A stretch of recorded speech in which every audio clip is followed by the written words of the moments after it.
bino surtout pour se peler makasi ça dit na www.clebois.com.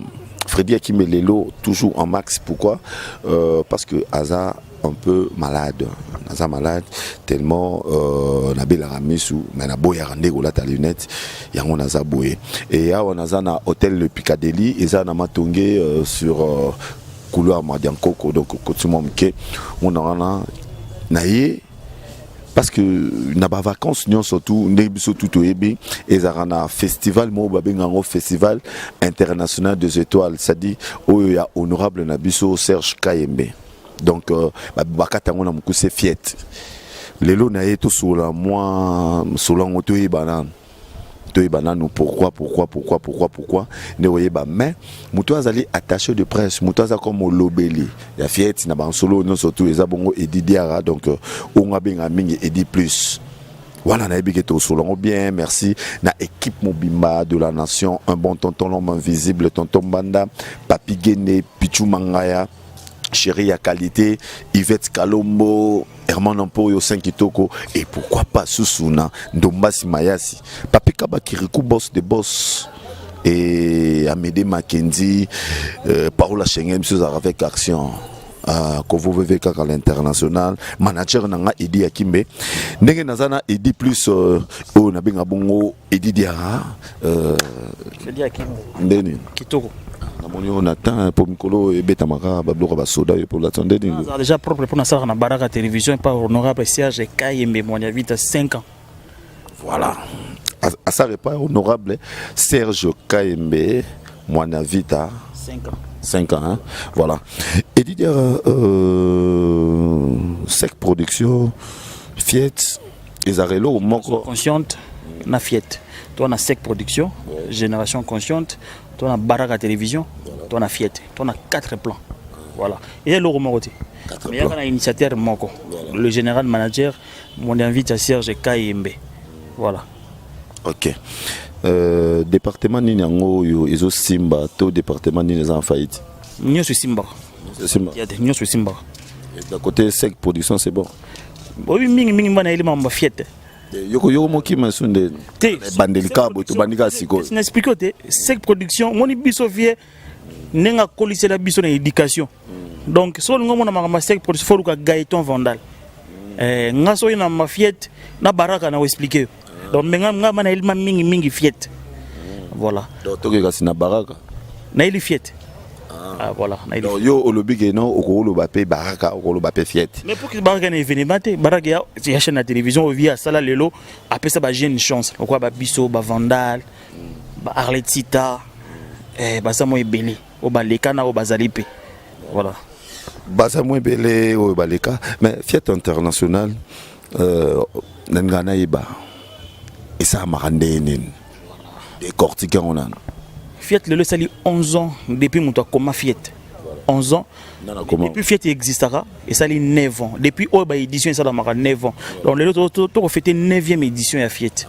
Mais 11 ans il y a existence, il y a Fiat pour année passée on fêtera 10 ans na 8e édition. Parce que auto fêté 11 ans na 9e édition.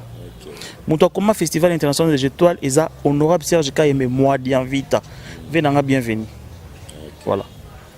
Mon coma oye ben na ndenge bo sala ba répartition que noté bo so ba musicien ya ba mboka mususu baya bo poni pe moi ba quelques-uns wa ba idée wana eleka na ndene bita kopa onde le levier na ba organo na tangeli wana vie a plus ou moins 150 personnes oyo engagé bien futaka donc siko na département ya Fiat ndeti nga zaka na Baraka mais na zaka pe membre ya Fiat tonto yaka to zaka na réunion ya comité oyo votaka que année oh comme to betsa ki mutu intel to betsa mutu intel mais par rapport à la participation totale rappelle que ceux qui intel a betara que public et so sengaye to zaka pe ba rendement to sala non que to zong ça ndeti touro to zong si papa chéri par rapport à rendement mais tellement que ça festival international des étoiles chaque année les internationaux ba étoile internationale bayaka Akimbe moni na mboko na biso to c'est raté monto kufi to lati ci médaille to ina cercle na yo au chevalier non on arrête ça pesa monto chevalier tant waza vivant quand c'était monto kufi yo ina oyo sali décoration moko boy non to rendre hommage na honorable Serge Kayembe. Il y a 9 ans d'existence. Après Ngom Afrique en Ambo Nabiso, il n'y a pas de festival. Il n'y a pas de festival. Est-ce que ça l'Arabie sauf vraiment bien tozu Kano to Katisi to Brazzaville to FESPAM? Mais regardez le FESPAM, regardez le podium du FESPAM, c'est soutenu par le gouvernement. Le Congo-Brazzaville. Mais pourquoi pas le FIET? Oh Lelo, Akimbe, au moni, et au salanga pasia, obi Manu Dibango. Moutoyana Manu Dibango Namboga, oh, ils ont Grand Calais. Parce que depuis Grand Calais à Koufa, Manu Dibango a Yambogo dit. Mouto a porté plainte dans Michael Jackson et Manu Dibango. Parce que Manu Dibango a eu après 30 ans, après mort à Kabasele, Manu Dibango a eu pour na Kayembe, pour na Fiette. Alors bien, moi j'ai les archives parce que je suis monté à Fiette. Parce que Serge Ndalinga qui naïa pour honorer Kabasele. Manu Dibango a eu en 2012 na Asalfo. Parce que Fiona a eu à 1h30. Caché les à combien? Magic System. Il y a 14 musiciens. Si on a Sultani Hotel, comment on est orthographe, Viona Assinia, Manu Dibango, na Salfo. Bakenango ba imprimant munene basala ngo pancarte batena hall na bango. Pour ba expliquer que na hôtel na biso Manu Dibango la awa parce que c'est un géant. Tozui Salif Keita, le Sénégalais. Alobi na yebaraté que le Congo est arabo est un pays hospitalier. Le Congo, mais grâce à ce festival, Nenaï na Congo. Youssou est passé par là. Caché Neza à combien Youssou avait 45 minutes na podium. À Lali accueilli. Aujourd'hui, Venabisoyo, garçon à Côte d'Ivoire, le roi Kofi Olomide. Mais oui, ailleurs un festival, à Beta Lobby, vraiment, tout soutenir le festival. Mais est-ce que pour nous soutenir le festival Fiet? Il faut savoir membre du gouvernement. Il faut savoir cadre de parti politique ou qu'on arrête.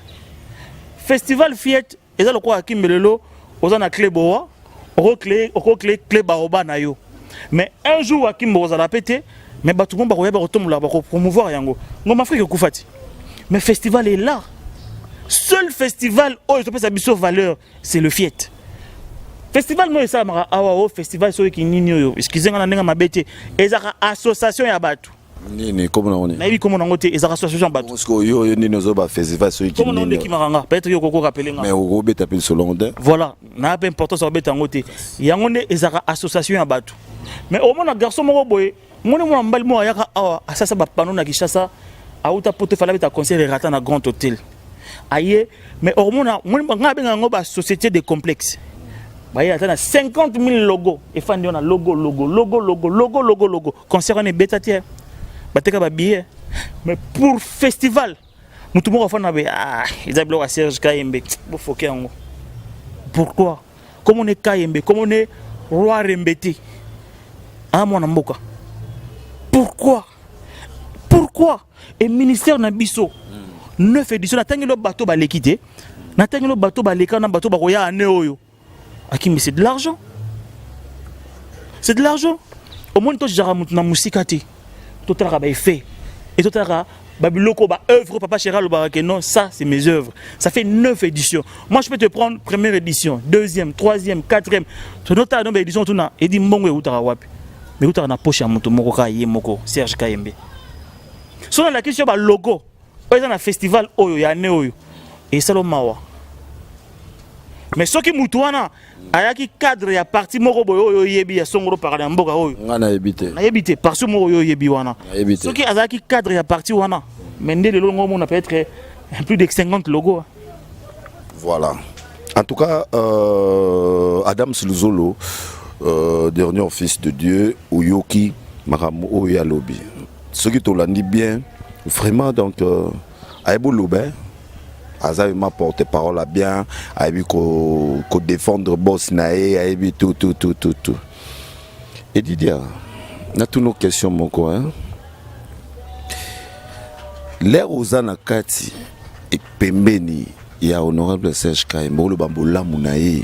Te asaibo, il faut bien soutenir. Poni boza monter ma bebo, poni boy. Les lois sur ce c'est que yobo kabana honorable. On continue à le et puis il faut y avoir un cabanango za bajar nini yango moni mutu soka longo na société c'est parce que ambala makamunyoso il veut faire tout ngai na ya pas vie wana vient na zebanga comme caméraman le naza directeur technique ya chaîne nae naza pire petit nae. Donc quand je dis de pire petit ça veut dire que ena ba kati mususu vient na ba pire petit belé mais na ba kati mususu via ibisaranga aki menga na pesa 92 kg. Je suis fier na pesa 92 kg. Pourquoi na comprendre vision pour na faire na mutu il faut yeba mutu ngana bi akimbalinga to moni ngana Adam suzo to bebana to bebana vraiment na bien te ya likam na ibisaka wana asepela ngoti mais tant que nanga garçon moko normal moni nous allons to melipe bok na biso to effacer. C'est ça l'honorable Serge Kayembe. Moi je suis pas internellement chez l'honorable Serge Kayembe. Ya za bongo te na pesio exemple te na bi ya za ne bongo ata bo bebani donc boko bongso te na bi honorable te ngana biso madame Sosolo te sikoyo honorable Serge Kayembe soki o comprendre aza patron aza mutu aza homme nenge yo na makila ozana makamno nyo sotu aza mabe na yena malamu na biso aza mutu soki otamoli mabe afano pourquoi a redresser yo moi plusieurs fois j'ai été suspendu via redresser nga dans petit nanga moni awa batambola boité faut que na boy ave excusez nga na ça qui mabe mais ça fait 5 ans na biso 5 ans de baraka 5 ans ya qui pire petit na 5 ans ya festival des internationales des étoiles donc nga pena profiter 5 ans nanga 9 ans d'existence nga pena 5 ans nanga ya kozala na fiette. Voilà, ça c'est une très bonne réponse. Et Didiara fiette tout un rare artiste au bazan kati ya ne yo tangela ngana na tsaka misapi pour tout ça na ngana yep sabatu ane auto na eloko moko gospel fiette ezani to regrouper ba groupe chrétien o ebetaka na ba église ba mona ka bango betaka na église frère moko betaka na église après le mona comme mission profane parce que belé tout na parcours ba mission na ngazaka choriste na église bo ngazaka na chorale bo siko via habiter tout ça bango chance siko tellement que na festival des internationales des étoiles génération consciente sec production baraka sec production et soutenir Fiette quand il y a un événement c'est qu'on a cadre wana to habiter tout ça là les étoiles du Fiette les étoiles du Fiette ezanine que ba groupe chrétien au bakobima premier tout ça ba juriste cette fois-ci tu récupérer 10 groupes na 10 groupes wana premier au robima on a droit à participation à studio enregistré par Sec Production on a droit à 6 mois à promotion et puis on a droit à 6 titres 6 mois promotion ouais na baraka télévision oyo kuto wa misera album beaucoup qui promotion te bon ce que o bozo bosa onden akimbe yusundo obi yusundo ngatu no question monsieur ke nga yusundo na toyebi yusundo obi yusundo no ngatu no question monsieur obi yusundo ngam na poser ba question Manu Dibango ngam na poser ba question Dibango aya abeta 30 minutes avec 40 000 balles akenda promotion oyo ya ba artiste boza na bango eza ko connecter bien soki olingi osola likambo Sec Production mona monsieur Gaëtan Vonda ngana bi par rapport ya promotion oyo zoloba par rapport ya promotion oyo zoloba na yeli edi to so na te to discuter te na biboye zela nan te awazali kama bana kini te zana opposé micro c'est pas nanga zana opposé mais zana opposé et Didiara yo moko olobi parmi groupe à gospel wana oyorbi ma premier boko te studio bosa ele promotion bani yonga na bi o boza na bongo na ndako promotion nanu eloko te siko o bozo linga subo access subo mo te bo ba sa charge likolo a charge d'accord nakolo ba na beso réponse au mona dame sulzolo afanda na bandal au mona jine botalatala afanda na bandal sikoyo adam sulzolo afanda na bandal adula botalatala afanda na bandal chibango sikoyo mutu mo azoluka Julien akute na Adams abine yebisanga Julien sala makamnini mais Adams akenda chibango te siko makambo tunanga wana je n'ai jamais géré Sec Production je connais pas qu'est-ce qui se passe dans Sec Production parce que je suis baraka et membre du Festival international des étoiles. C'est qu'on a bien coaché. Benga monsieur Gaëtan Vandal. C'est qu'on a bien coaché. Le mieux placé à expliquer yo mutozo tanga comme on a yebité sur nani mais n'expliquera que moni Yusundur, omoni Manu Dibango, omoni Asalfo. Merci beaucoup. Omoni Salif Keita. Merci beaucoup. Omoni tout tanga comme premier jour à Fiette, banana banani. Premier jour à Fiette tout ça mon papa chéri Akimbe sikoyo festival tant que bandara premier parrain à festival c'est le vieux Mangrokoto grand prêtre Papa Wemba voilà to rendre hommage na vieux Mangrokoto na cadre wana to bengi si Delvis Sassiro à Paris akoya pour na rendre hommage na vieux naï ça c'est premièrement pourquoi pas vous allez vivre la musique est-ce que pour Adam Suzula bezali solo na yo il faut que moi na pour ni yo kini kaka batu Adam Suzula boye pour yo répondre na bien pour yo répondre ngai il faut que tata moi na bino bien pour yo répondre nga mbala moko nga pe na expliquer ote yo répondre nga qui Adam Suzula pour bezali solo ya yo te oh mon Akimbe yo ndeli solo jusque là et dit dire depuis to bandi émission on répondre à ma question te au kende toujours na ba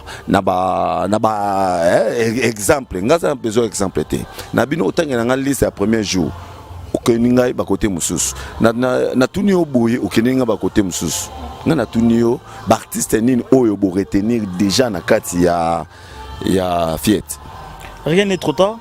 Parce que tu as retenu ton toi, Papa Chéri, voilà. Toi, on Elvis Sassero, toi, on Youssoufa, voilà. Toi, on Fabrigaz, toi, on Trésor Voula, Aouti Braza, Elvis, Aouti Paris, Youssoufa, Aouti Paris, toi, on Fayates, Ser Nabiso Moroboé, Abetana Baoke Jazz Kala, mais Ser Azong na promotion, tu es bon, tu promouvoir Ser Nabiso, Azong na système, toi, on Ser Nabiso, et puis toi, on artiste guinéen, toi, on Moutagabo. Toi na mutu ya Sénégal Akimbe na beta setene lo moko boy mon frère mais tu sais non te yungo ke mama ba setene na expliquer lo moko te ngala ba na baki otangela ngai na ba artiste bango wana toi na vie na biso Nio Kalongo Olivier Mangrokoto wana ba artiste phare ya festival sikoyo ba artiste phare oyo baza bango wana kaka mais sikoyo bao baza sikoyo version gospel non moi pe funa tangela oti na bien toi pe frère na biso David Bakemba mes athées au nyo soto zotanga wana JDT Molopwe brigade baza bano ya bino boche bango na liste te pon opposer nga question moro boya ki mo moni TV za rappeler moi problème obisinga lo mo bina ngaki mais bino ndenge nini batu na bino ya nini bo n'expliquer ça festival international des étoiles et là na ba membre ya comité autofotaka et na ba artiste msuso osengi ke obi un tel fois hier au bêta pour année passée tout le monde qui rendement na ezaka bien est-ce que festival international des étoiles ce qui Adam Sayaka 9 pour Adam Sayaka na 9e édition ayaka na ba fille mo boye na 9e édition est-ce que Aza obligé il y a 10e édition peut-être na 10e édition que Londres ta na mois na ça fait déjà 6 mois depuis mon abotami voilà en tout cas vous comprendre Eddie Diarra il y a qui n'a toujours mais Aza bien coaché Aza m'a bien coaché donc moyen loba exacté mais Aza ko éviter problème il y a un qui n'a pas un exemple et tout Eddie Diarra to commis déjà coachité mokili moimba bazotala yo okoloba likamni pour na Fiet international non répéter car boss la monta kufaté pour rendre hommage boss la monta kufaté pour ça pancarte na palais des peuples boss bacha moulai boy na ba médaille oh non nous rendons hommage non arrêtons ça le Fiet initié par l'honorable Serge Kaimbe comme initiateur du Fiet mais le Fiet c'est pour le Congo Akimbe. Quand je parle comme ça, pour Montara Festival. Et ça, c'est grâce à l'honorable Serge Kaimbe nous sommes ici. Sauf qu'on a fait spam, pas fier Nabango. Mais pourquoi pas Bisoto soutenir Fiet? Pourquoi pas le peuple, le gouvernement, tout à la Simoya Festival? Nous, Afrique, qui est là, Akimbe. So peut-être moi non moro boite micro c'est ngoma Afrika bana yebi ngote mais yo nanga to yebi ngoma Afrika parce que l'odeur est mort. L'odeur a kufi ngoma Afrika kufa. Ngoma Afrika kufa. Mais to zepe mutu moko boya kende po comme que non ah bon akufa. Il y a pas un festival. Au festival de oh baliara so banine ba bloko wana ba so ba tige so banine. C'est pas un festival, arrêtons ces distractions là. Oui mais na bien la fille morobo c'est les mois promotion ma casse comment les sounan R10 hein voilà il est pas ça oui bien sur R10 tu dis pas ça sur R10 ça sera une édition passée c'est une édition Rebecca R10. Rebecca Grand R10. chanteuse en Mboka, la diva. Grand chanteuse en Mboka. Ok, voilà, grand chanteuse en Mboka. Moni Maramango, Oyakala, c'est utilisé tout le monde est logoté to boaki. Tu es aux Osco Yasika. Yasika, tout le monde est là, bani. Mais c'est que c'est une version. Oyamba Gaëtan. Pour Gaëtan, on a promis ça. Madame. En Canada, ouais, Feli. Na pesi mbote na pesi moi na state Messi Diora na pesi mbote na mère na mais mingi vraiment venanga des affaires mikui opérationnel respect pour na vie nanga bébé J3 lui c'est mon cousin, c'est mon pote, on est ensemble Masananga Dame Zolo Matika Songo Gypsy Matai tata ma passe c'est le azangi tout c'est le plus 10 na pesi pembote Dazoflex na baxel mingi vraiment moi j'invite à Serge Kayembe. Merci pour l'autorisation. Pour m'occuper comprendre. Alingi ayo comme on a lobby dans téléphone, benganga 09994 fois plus 243 49 03 903. Bon fiette. Bandela 40 plus 243. Na luka momite na nenga bien luka basa pototé. O bangan. Tenanga na mosi. Ba bon pe kuna baluka mbalte. Na Londres. Mais bango pe bazoluka bango pe kuna bazoluka mbalte. Yo pe saka numéro. Plus 243 49 9994 fois 03 903. Ma pesi venanga grand prêtre Quadra Koraman Kofi Olomide 13e apôtre. Yebo chete. To legi kolo. Vieux jour à date na via dans la Guinée. To legi kolo. Diabétique des éditions. OK. Ouais. Voilà, vraiment de bonnes choses ne durent jamais. Roman Ampoyo, Oyebi Maramoron Nengezalaka, c'est-à-dire honorable Serge Kayembe, Modian Vita, tout soutenir yo makasi ne ba ikenga soutenir tout le monde, mais ezalaka il faut batu ba comprendre la vérité ou ezala kati ya pour batu soutenir ça na ya ko fana boye, alors je ma be pona yo. Tamsuri no honorable à libératé parce qu'il faut ce qu'on écoute ce qu'on leur tourner mutu honorable à libératé pour anine les muta expliquer muta zo réponse naé merci na batunyon surtout bolinga ngai merci na bato bozala rapproche na ngai merci na Roger Mufuta Ndombas Mayasi Ange Kimbe moninga ya nek tantudi Weber ya nek Nzanga et Platini Chipamba Chancel Mbemba 2002 mima wetu bela dinganga il fallait ka bozala proche na ngai parce que Jennifer Nsana, merci beaucoup et mon amour, tout le temps, bye.